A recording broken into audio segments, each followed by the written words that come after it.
Hey guys, it's me, Robin from What's That All About? I gotta tell you, it's so funny. I just had a 40-minute awesome video with my buddy, the dude, Mark, and none of it recorded. I'm very angry with Zoom. But in lieu of that, I had another video. Kind of was trying to save it, but it is kind of a good one. And I'm going to do it right now only because I think it's in line with what I did the other day with the really dark, really disgusting kind of warnings all over the place, which again, I'm going to need to do for this one.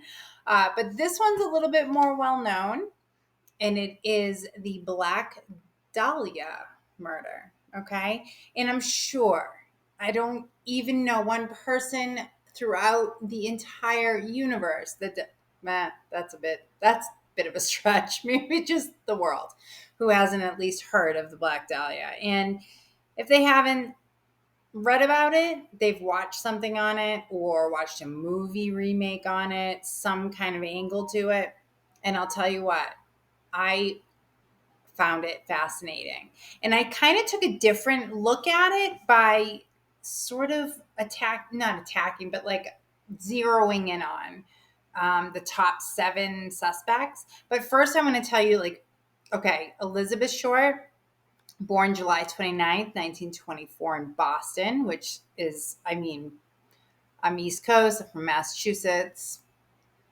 She was murdered brutally on either January 14th or 15th. It really kind of, they're not totally sure, but it was in 1947.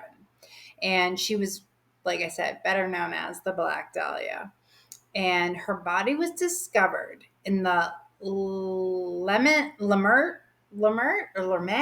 I don't know how to say it, Park neighborhood of Los Angeles, California on January 15th. So she was discovered on the 15th, but did she die before? Like when she was discovered and finally like all the police arrived and stuff, it was determined that she was, had been dead for, I think, more than 10 hours, they said. So her murder became highly publicized due to the gruesome nature of the crime, which includes the mutilation of her corpse. Now, what I'm going to tell you is, again, I'm putting like a warning out there. It's pretty gross. It's just flat out gross. Okay. Um, her her body was essentially cut in half. Okay. And right from the waist, look at me, I'm doing this like you can see my waist. From the waist, in the it was also drained of blood, which is pretty odd. And medical examiners, as I said, determined that her time of death was approximately 10 hours prior to her being found. Okay. Her body had apparently also been washed by the killer with gasoline. That'll be important in a minute, but that's weird, right? And I mean, it's 1947, keep in mind. So it's like they don't know enough about like DNA and all that. They don't have any of that awareness about stuff. So I thought that was kind of strange. Okay. Short's face had been slashed. Ugh, from the corners of her mouth to her ears, creating something known as the Glasgow smile. Oh my God. So horrifying, right? Just horrifying. She had cuts on her thighs and breasts where entire portions of her flesh had been removed. Mm. The lower half of her body was approximately a foot away from the upper half, and her intestines had been neatly tucked beneath her bottom, her butt. Sorry, but that's what it said. And the pieces of the body that were exposed, like she or were posed rather, not exposed. She had her. I don't. You know what? I'm not going to describe it. I'll describe it, but I'm not going to do it. She had her hands over her head. Her elbows were bent at right angles, and her legs were spread apart. Morbid, terrible, and morbid. Upon the discovery of her body, a crowd had started to gather, naturally, Aggie Underwood from the Los Angeles Herald Express was one of the first to be on the scene and to take pictures of the crime scene. And, you know, near the body, detectives also found a heel print in the ground amid tire tracks and a cement sack. That will be important in a minute, too. And a watery blood found nearby. It's just, this whole story is disgusting, and I've struggled through it when I've reread it because it's tough, you know, because this really happened and it's technically still unsolved. Technically, although I have a theory that sort of proves itself. But Short's autopsy revealed ligature marks on her ankles, wrists, and neck, and an irregular laceration with superficial tissue loss on her right breast. Ouch. The medical examiner, Frederick Newbar, also noted superficial lacerations on the right forearm, left upper arm, and in the lower left side of the chest, which it's like she was completely a disaster. All of it just horrifying and awful. The technique taught in the 1930s that would completely cut a body in half was called hemicorporectomy. I had to like put it in little sections because it's a big one of those words that are like. And Newbar noted there was very little bruising along the incision line, which suggested that the cut of the body in half was done after she had died. So thankfully, she was already past at the time. Still horrifying, right? Okay. Ugh. Short was identified after her fingerprints were sent to the FBI via sound photo, which is basically like the 1940s version of the facts. And the FBI already did have a print on file from a 1943 arrest of underage drinking in a bar. So they were able to confirm who she was and everything. Now, immediately following Short's identification reports, the Los Angeles Examiner contacted her mother, the jerks that they are, and told her Short had won a beauty contest, of all things. A beauty contest. Think about how that body was found. And now they're telling the mother back east that she had won a beauty contest just so they could get as much personal information about her as possible to put a story out. You've got to be the lowest of the, I mean, you've got to have some moral flexibility with that, is all I'm going to say. God, it makes me sick to even think about this poor woman. But they finally told her by the end of the conversation that Elizabeth had been murdered. So another newspaper called the Examiner and described what Short had been wearing. Now, they said she was wearing a tight skirt and a sheer blouse. Now, the media nicknamed her because of the way she appeared with her clothing to be the Black Dahlia.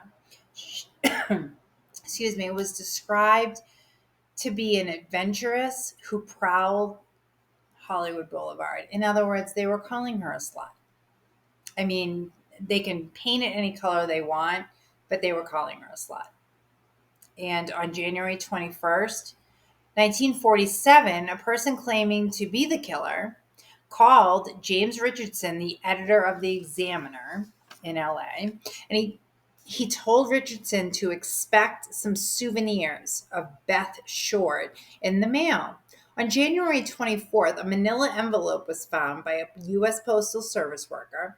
It was addressed to the Los Angeles Examiner and other LA papers, and it contained letters like ransom letters, like that are cut out and pasted on and all that stuff. So it had a letter like that, had news clips. In addition, it had Elizabeth Short's birth certificate, business cards, photographs, and an address book with the name Mark Hansen embossed on the front. Well, the package had been cleaned with gasoline, so very similar to how the body was cleaned. And similarly, the police were believing at this point that it must have been sent by the killer. So no prints could be found because gasoline gets rid of all the fingerprints. Hansen was immediately a top suspect. He was a wealthy local nightclub owner and theater owner, and he was an acquaintance of Elizabeth's. And he had actually even spent time at her home or apartment with other friends and had spent the night. Now, what was told by Ann Toth, who was not only Elizabeth's roommate, but it was also her friend. And she said that Hansen had recently sexually advanced on her, and Elizabeth had denied him and said, no, we're not going to go there. And Hansen did not take it well, apparently. But he was cleared of suspicion, but there were also over 150 other suspects they had. And now I'm not going to go into all that. Like I said, I'm just going to go into the top 7 that they had. Now, this first one, I'm just throwing it out there as what I think is actually the killer. His name is George Hodel. Okay. He's described as a womanizing doctor. It was actually Hodel's son, Steve, a former LAPD detective that suspected his father after going through his belongings after his death. He found a tiny photo album containing 2 photos of a dark-haired woman who bore an uncanny resemblance to Short. Steve also considered that since his father was a doctor, he had the skills needed to cut the body in the manner it was done. Also, his handwriting. I couldn't find his handwriting.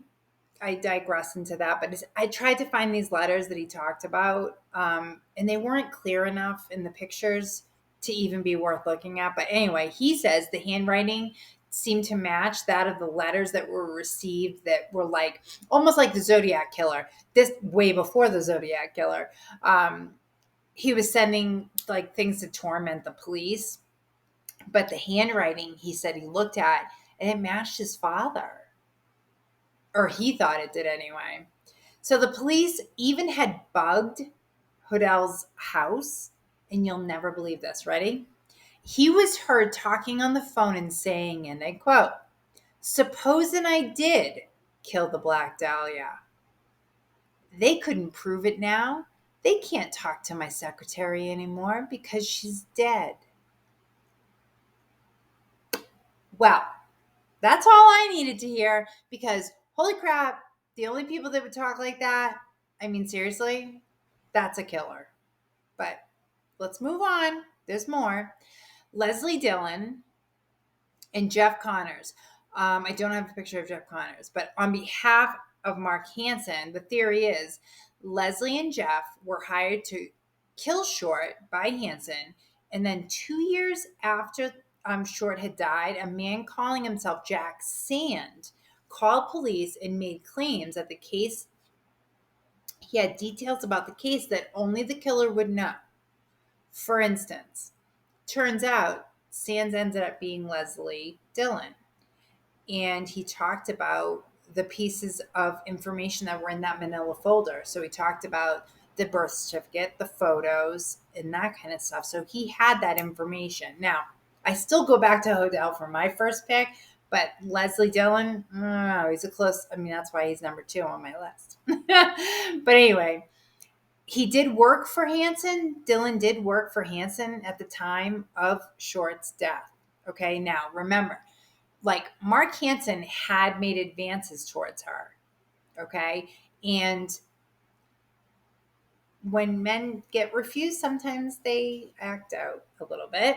Now, at the time, motel owners of the place where Dylan was actually staying finally came forward and said that one of the rooms had been um, set to be cleaned, was covered in blood, and that there was fecal matter in there, and it was around the time of the killing.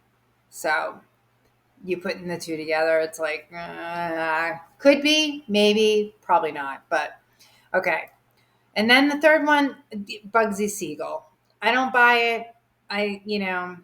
He had enough going on at the time. The theory was Short had an affair with a newspaper publisher named Norman Chandler.